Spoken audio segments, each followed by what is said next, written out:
Bonjour tout le monde, donc première vidéo sur le chapitre 1, la notion 1.2, sur la réactivité chimique des gaz, donc plus précisément la cause de cette réactivité chimique des gaz-là. Quand on parle de réactivité chimique, là, on parle qu'un gaz pourrait réagir soit en fonction de différentes conditions de l'environnement, la lumière, la température, la présence d'un autre gaz ou d'une autre matière, tout dépendamment de la situation. Notre première cause va être la force d'attraction entre le noyau d'un atome et les électrons, plus précisément les électrons de valence qui gravitent autour. Première notion qui est assez importante à comprendre, c'est la règle de l'octet. Donc, règle de l'octet, elle est assez simple. Le but d'un atome, c'est d'avoir sa dernière couche électronique, la couche de valence, pleine d'électrons de valence. Donc, si on parle de la première couche, c'est 2 électrons de valence. Pour que la couche soit pleine, si on parle des autres couches, on parle de 8 électrons de valence. 8 électrons de valence, en fait, c'est pour ça qu'on appelle ça la règle de l'octet. Octet veut dire 8.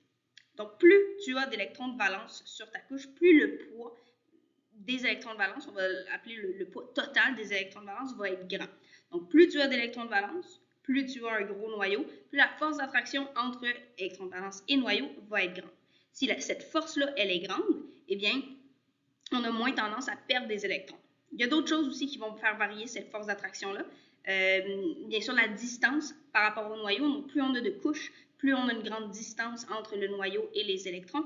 Donc, on a une moins grande force d'attraction, plus de chances qu'elles réagissent. C'est notamment pour ça que plus on descend dans le tableau périodique, donc plus on ajoute de couches dans notre tableau, dans notre atome, ben, on va avoir tendance à avoir des gaz ou juste des matières qui vont être beaucoup plus réactives et même parfois radioactives.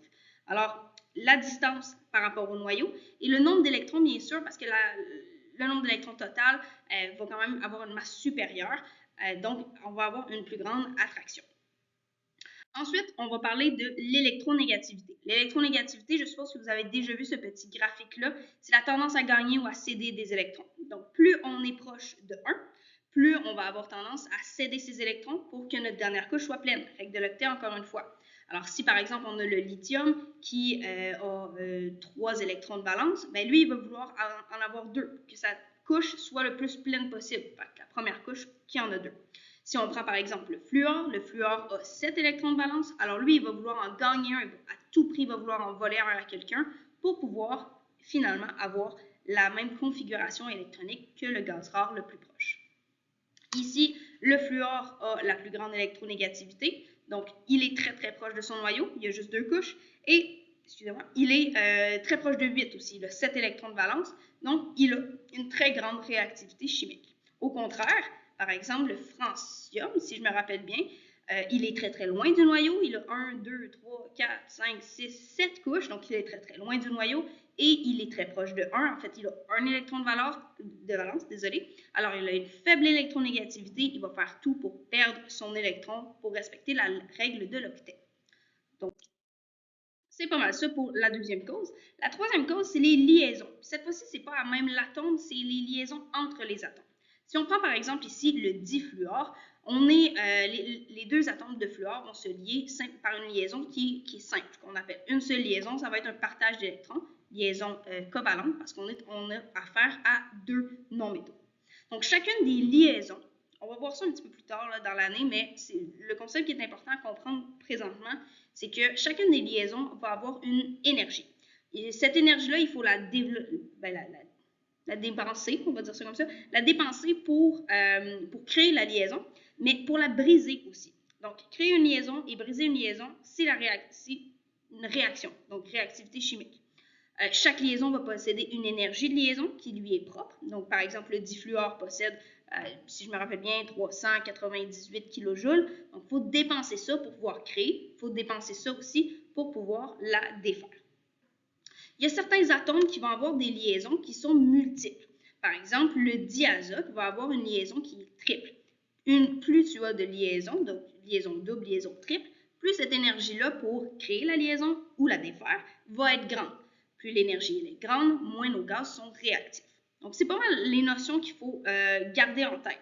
Donc, si tu as besoin de dépenser beaucoup d'énergie pour défaire ou faire une liaison, tu n'es pas très réactif. En contrepartie, une liaison qui est facile à défaire va être défaite assez rapidement, que ce soit avec de la lumière, de la chaleur, n'importe quoi. Voici un petit exercice sur les causes des réactivités chimiques, encore une fois. Donc, ici, on a 3 situations, 3 causes. Ça devrait être assez simple. Je vais devoir arrêter la vidéo, par contre, parce que je ne suis pas capable de passer à un autre, à mon image à côté. Donc, ça risque de couper. Je m'en excuse d'avance.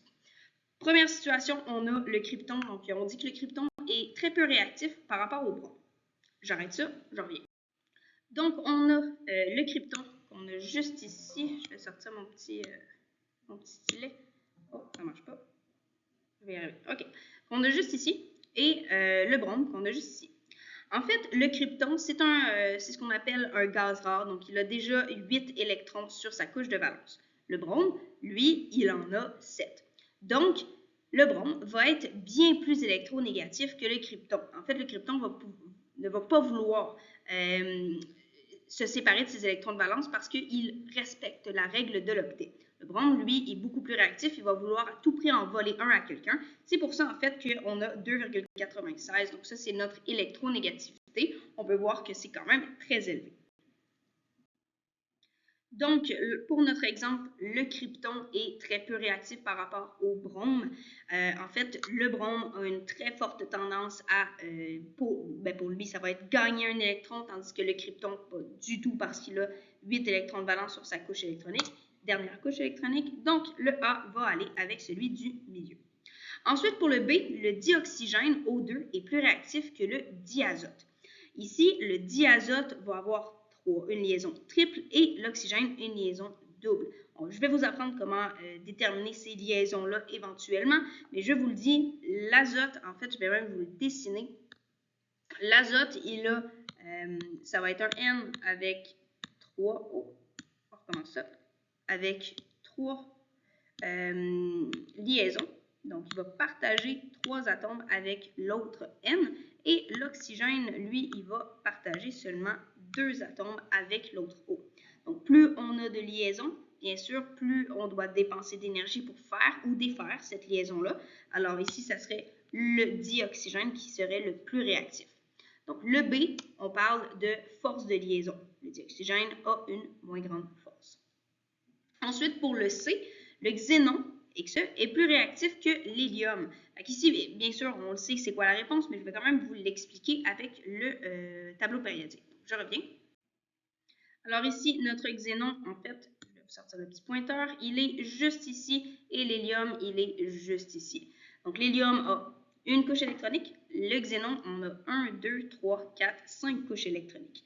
Alors, on va savoir que c'est la force d'attraction qui est beaucoup moins grande, en fait, pour le xénon. Donc, il va avoir tendance à plus réagir que l'hélium, qui est très serré et qui a une couche pleine, bien sûr. Donc, il va avoir tendance à vouloir garder tout ça et pouvoir aussi garder tout ça parce que la force d'attraction, c'est ça que ça va faire dans notre réactivité chimique, si je peux le dire. Donc, désolé, ça l'a coupé. Donc, pour le C, le xénon est plus réactif que l'hélium parce qu'il a effectivement plus de couches, donc il a une force d'attraction noyau-électron qui est moins grande. C'est donc pour le premier. Donc, j'espère que c'était assez clair. Bien sûr, venez me poser des questions si jamais vous en avez. Puis, on a des exercices qu'on peut faire soit dans le document, soit dans le cahier si jamais on l'a reçu, parce qu'au moment où je fais cette vidéo-là, on ne l'a pas encore reçu.